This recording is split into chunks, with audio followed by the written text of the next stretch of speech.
It's happened. It's time. The update is here. We made it, guys. We made it. It's time. Finally. Finally! We've been waiting so long for this. Haven't gotten into a game yet and seen it, but we're just gonna go ahead and read through this matchmaking update and learn a little bit about the changes that they have made for the matchmaking system. Okay, it says that the update includes a revamp to how the matchmaking system works, as well as an introduction to having a standard mode that is unranked, hallelujah, and then a new ranked mode. Okay, the standard mode I don't think we got to go too far into. It's just a standard mode that isn't ranked. You could play it freely as you want to, which is great. Now, what we want to talk about is this big boy right here, boy. Ranked mode gives players a way to queue up for more competitive games against similarly to other skilled players who have a similar rank. I think from this, it seems like each season you're going to be able to climb the ranks and see how far you can go. So they're going to have seasons. I'm not sure how I feel about having different seasons. What is that reset going to look like each season? Maybe it'll keep the game fresh, keep you striving to get to the newest rank each season. I would expect that there's going to be cool things that you can earn within a season, not just the rank. So I mean, I think that's could be a cool addition if they do it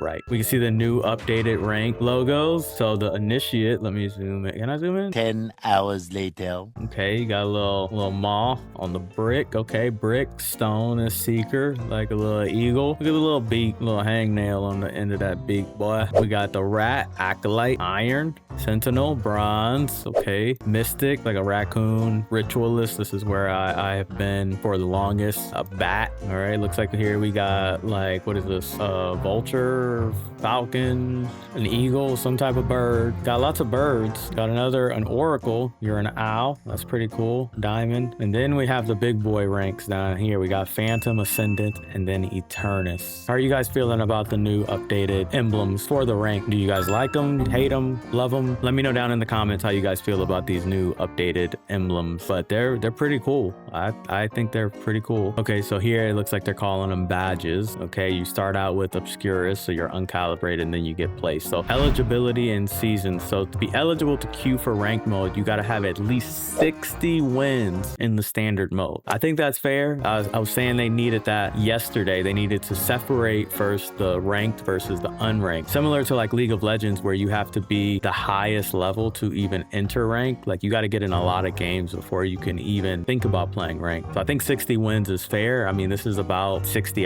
to 60 hours of gameplay. And then to ensure higher quality games, ranked mode expects that you have a solid understandings of heroes that you play in it. So the mode allows you to pick heroes that you have won at least 15 games with in standard mode. I think that's great, so that you're not just playing heroes you've never played before. You don't have an understanding in rank, so you have to at least play 15 games, which is a decent amount. And then you have to have at least 3 heroes unlocked, which their idea with this is, you know, you play 3 heroes, 3 times 15 is a minimum 45 hours within the game, plus additional 15 hours to get you to that 60. So ranked mode has seasons, with the first season starting today and ending October 7th. So I mean, we're about to go into August, so about 3 months, a little bit less than 3 months, after which the following season will begin. At the conclusion of a season, the highest rank you achieve will be permanently saved in your rank history page. Future rank seasons will likely have longer durations, with splits in between, breaks within the season where rank adjustments are made. Okay, very cool. As well as recency requirements on heroes played. Okay, yeah, that has to do with, because in the middle of the seasons they're going to be doing new updates, so those updates could affect the heroes and how you're playing them. Everybody's going to enter a calibration phase, so I got to get in my games for 8 games, so they're going to calibrate. I got to make sure I'm with a good team. I need to get calibrated to the highest rank possible. All players will have a soft reset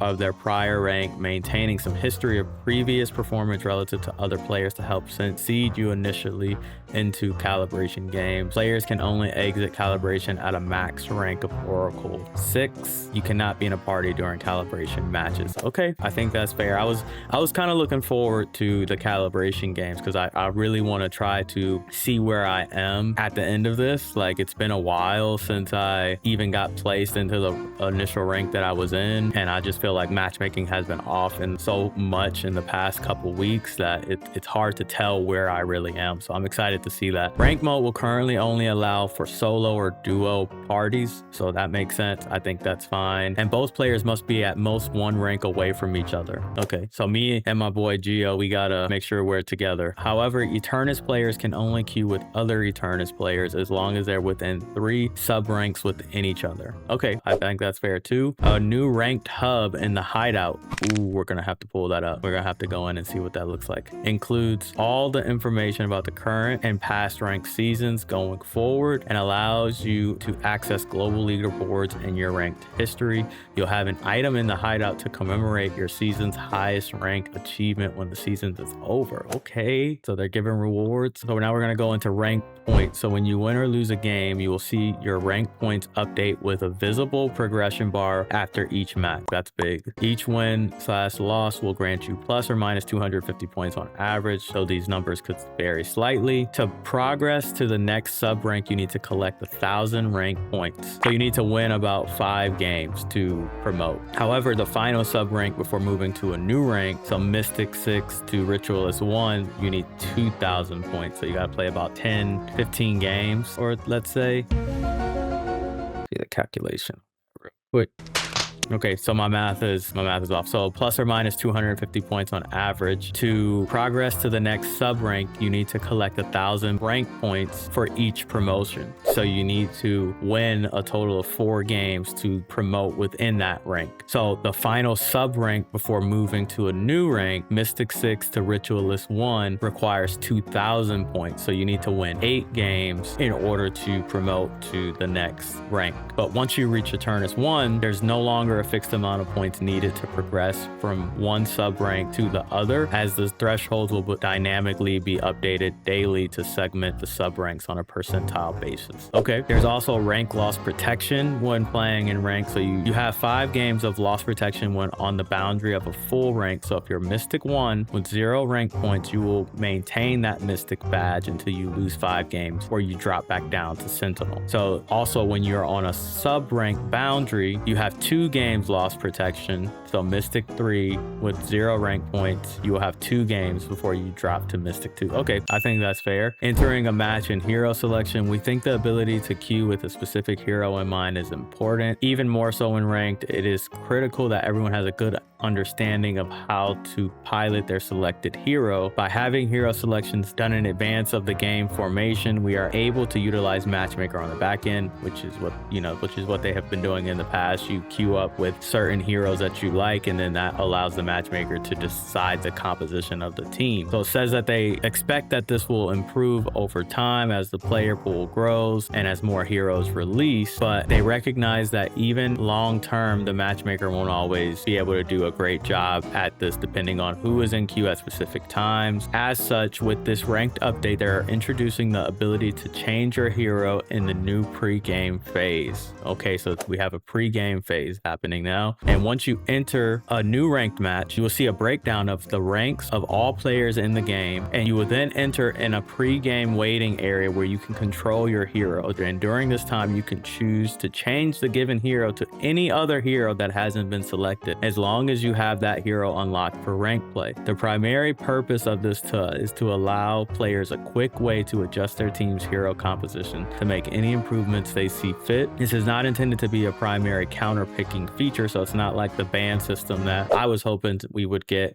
but it's a way that you can improve your team's composition without having that ban system. Essentially, like, you're gonna be seeing people counter pick, but the way that they made it so that this isn't kind of like a counter picking feature is that you don't know you can't see who is picking what hero on the enemy team. So you may have people queue up on the enemy team with one hero and they switch, and you don't know who they swap to. So that's something to keep in mind before you swap the hero that you're picking, because the enemy team can change who they're playing. Each player can only swap into a new hero once. Okay, you can also use the new pre-game waiting area to adjust your starting lanes. You won't be able to zipline swap after this, so you have to to do it in the pregame, which that's usually what takes up a good amount of time. And when you queue up in the game before, people would pause so that they can swap lanes, and it kind of takes time away from actually being able to play the game after you had already been waiting to queue up to get into a game. So I know people were frustrated about that. Pause will be disabled until 2 minutes after the game fully starts, so make sure to do any adjustments in that pregame waiting area. Additionally, in ranked mode, the total number of heroes banned in a given game is going to be increased from 2 to 3. This is a big one here: abandons and penalties. So you cannot queue in for ranked if you have any active sanctions on your account, so low priority comms bans, etc. If a player abandons the game before 5 minutes, the game will be marked safe to leave and voided for all players except the leaver and their party. Okay, the game will count as a loss for the leaver and their party, and the abandoning player will receive leaver penalties. So the game will count as a loss for the person who left and their party, and the abandoning player will receive leaver penalties. If a player abandons the game after 5 minutes, that player will receive leaver penalties and their party will have the game count as a loss. Other players on the other team will have the game voided, so now you're not going to get penalized as the abandoning team, as that's not going to count as a loss for you. It's going to be a voided game. So I think that's good, and you're going to be safe to leave without punishments. But if you stay and you win the game, it's going to be counted as a win. So I think that's very fair. If you are on the opposing non-abandoning team, you will play the game out as normal. However, if a player on that team abandons, they will be penalized, just like the first abandoning player on the other team, and the above rule kicks in for the opposing team as well now. So pretty much you don't want to leave games. Like, it's not cool when people leave. Sometimes, you know, people have things that happen, like internet issues or power outages. I've had it happen to me before, which you can't control, but I know there are a lot of people who will just rage quit, leave games, and that's not cool for anybody. There's a couple changes with the leaderboard. Let's go ahead and get into load up a game and see this for the first time. A few moments later. All right,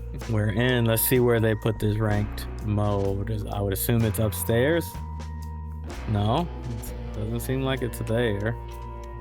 Oh, look at the name. Obscurus. My top heroes I can play. Oh man, this is cool. Let's see the rank details. Beta season 1, July 30th to October 8th, 70 days. Eligibility requirements to play ranked. We got 60 wins, 3 heroes with 15 or more wins. Oh, this is cool. So it says it right here. What is ranked? Ranked is a more competitive way to play Deadlock with stricter rules. There are 11 different ranks, and each rank is divided into 6 sub-ranks. Yeah, the trophies look way cooler, I think. I wonder why they decided to go with like animals, like specific animals, and like who decided between the animals on where they would go or where they would be placed. You know, these are cool. So you must have at least 60 total wins on your account, and you must have at least 3 heroes with 15 wins on each in standard mode to play ranked. Players are only allowed to queue up for ranked as a solo or duo. Duo parties must be within 1 rank up or down from each other. Okay. Eternus players can only queue up with other Eternus players who are within 3 sub ranks of each other. I hope that this doesn't, you know, it sucks that you're not really gonna be able to play with a duo. I mean, it's gonna help with like people carrying others, right? You're not gonna be able to be an Eternus 6 player and then carry somebody who's an initiate all the way up to Eternus. Like, that's not gonna be fair. So I think that's good they're addressing that so that people are where they need to be. You must complete 8 solo calibration games. I gotta get in my games. The max rank you can exit calibration with is Oracle 6. So this is the max rank you can get. Leveling up, each win-loss will grant you 250 plus or minus points on average, and these numbers are going to vary slightly depending on the matchmaker. You will see your rank points update with a visible progress bar after each match. That's good. That's something that a lot of people have been asking for. When you are promoted to a new rank or sub rank, you earn demotion protection tokens. Okay, for full badge rank ups, you earn 5 tokens, and for each sub rank you earn 2. If you lose while demotion protection is active and you would have gone down a rank, you instead stay in the same rank and a token is consumed. Okay, so they're doing it with tokens, and you'll be able to see the token protections that you have. To advance from one sub rank to the next, you need to earn 1,000 rank points. So from Ritualist 2 to Ritualist 3. Okay, so you need 4 games you need to win if you're getting 250 points on average. To advance between a full badge rank to the next, you will need to earn 2,000 rank points. So Mystic 6 to Ritualist, you gotta win at 8 games. At the highest rank, the rules change slightly and you still will gain or lose rank points at the same as before, but the sub ranks are no longer fixed point amounts. Instead, once a day, sub ranks are assigned according to the percentiles of players within the Ritualist rank. I think this is a typo here. I think this should say Eternus. Maybe I'm just reading it wrong, but I thought this isn't it. And based on this diagram, so Eternus 1, 2, 3, 4, 5, 6. Yeah, so I think at Eternus, the rules will change a little bit. And instead of having like a sub rank, yeah, the sub rank is no longer based on these points that you're gaining here. It's based on the percentile of where you are within that rank. It looks like we got a new pre-game waiting area. So once you enter a new ranked match, you will see a breakdown of all the ranks players in the game, and you will then enter a pre-game waiting area. You can choose to change your hero to improve the team composition or swap with allies. So I think these are all going to be cool changes. Obviously, it's going to take a couple days to really see kind of how this ends up playing out and how people like it, but I don't know. I think it's going to be pretty cool. So the new system is live right now. They expect this next week to be pretty rocky, as the ranked matchmaking pool is going to start off very thin and most players will not have unlocked the requirements yet. So it's going to stabilize over time. So you just got to take it with a grain of salt. Like, it's a new system. They're trying things out. There's going to be a couple of bugs. So you just got to be pretty open to the changes. But the big thing is that they're making changes that the community has wanted for so long, right? And this really marks the beginning of the overall beta that should hopefully release in the next couple months. Overall, I think this is going to be a great change to the game of Deadlock, and I think it's going to help players be a little bit more happy with the matchmaking system. Just the fact that they have separated out the standard versus rank. Like, look at this. This is so freaking cool how they restructured and reset everything. I mean, same thing when you click on each. You need 3 heroes to play. You can see the heroes that we have selected and how many wins you have on each hero to be able to play in ranked. But I think this is going to make for just so much better, less frustration, and I think people are going to feel like it's overall more fair, and hopefully it's just going to get better as time goes on. Let me know your guys' thoughts in the comments below. I'm going to get into calibrating and playing and seeing where I end up in the rank system. Oh, and look at that little drawing of Rim. Rim was here. Yeah, that's sweet. Yeah, let me know what your guys' thoughts are. Bye.